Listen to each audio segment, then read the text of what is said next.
The road before us was hard and colorless. It was springtime, but we were deaf to the birds singing in the trees. We were blind to the flowers blooming in the field. The sun gave no warmth. The skies had no color. Jesus the Nazarene was dead. We were full of questions and doubts.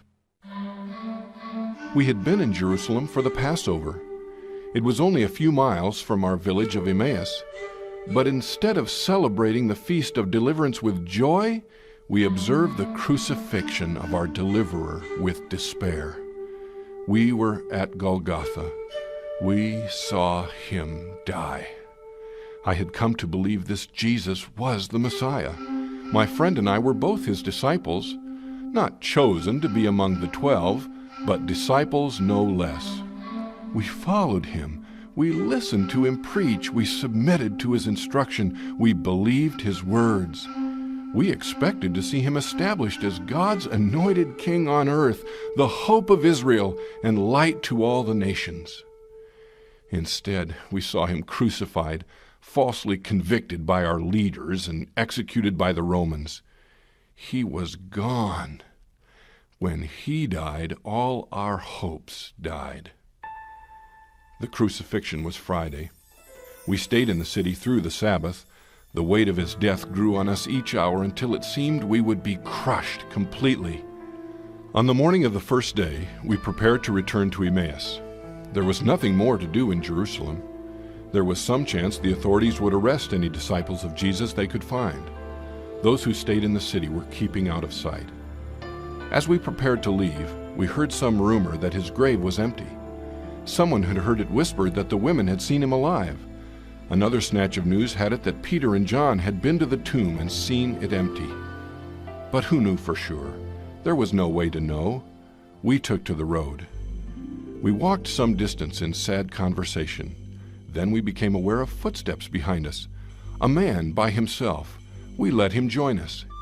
He asked what we were talking about. "Why do you look so glum?" he said. At first, neither my friend nor I responded. Was he in sympathy, or would he betray us? Finally, I risked it. "Where have you been these last few days?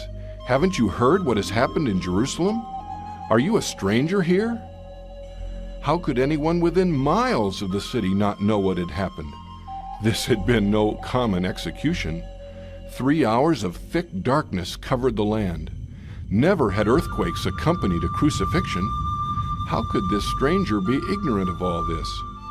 But he seemed sincere. We told him that the one we expected to redeem Israel had been crucified and placed in a grave. His death was the end of our hopes. There could be no deliverance now. We even told him the rumors, that some of the women had gone to the tomb that morning and found it empty. Peter and John went too. But what could have happened to the body? Who would have any reason to move it? And what about the Roman guards? We admitted the stories were hard to believe. The stranger shook his head at our confusion. He chided us for not believing the promises of the Scriptures regarding Messiah. Then he taught us. He quoted passage after passage from Moses and the prophets and David, showing us how the promises must be fulfilled, how the Messiah must suffer first before he began to reign, how his death would atone for sin, and that God would not leave him in the grave, but would raise him to life again. Our hearts quickened to hear these words of promise and new hope. By the time we arrived at our village, it was late in the afternoon. Traveling after dark was dangerous because of thieves on the road, so when we saw that the stranger intended to go on alone, we persuaded him to stay. He accepted our invitation and came to dine with us. We reclined together at the table. The stranger took up the bread, blessed it, broke it, and we began to eat. That's when I noticed them, the marks on his hands, when he broke the bread. I caught my breath. I said, "Show me your hands." He held them out and turned them over. Nail prints. I raised my head and looked him full in the face. His eyes held my gaze, and I knew him. My heart pounded in my chest. I was looking into the face of Israel's Redeemer, Jesus, the Messiah, our teacher, alive from the tomb. The women were right. Peter and John were not talking nonsense. He was alive in my house, reclining at my table. I looked across at my companion. He too had recognized the teacher. When we looked back, Jesus was gone. I stood up quickly.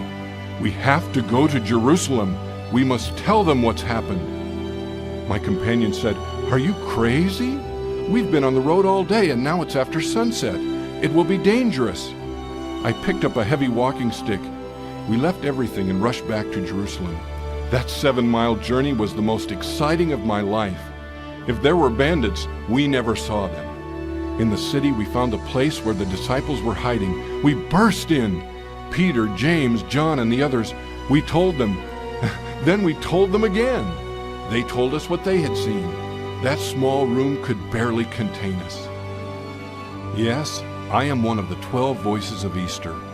I am Cleopas, and mine is the voice of assurance. I tell you today what I know is true. Jesus is alive. I have seen him. I have looked the resurrected Christ straight in the eye. I have heard him teach. I have eaten bread broken by his nail-scarred hands. Now there are no more questions, no more doubt, only this assurance. I have seen him. He is alive.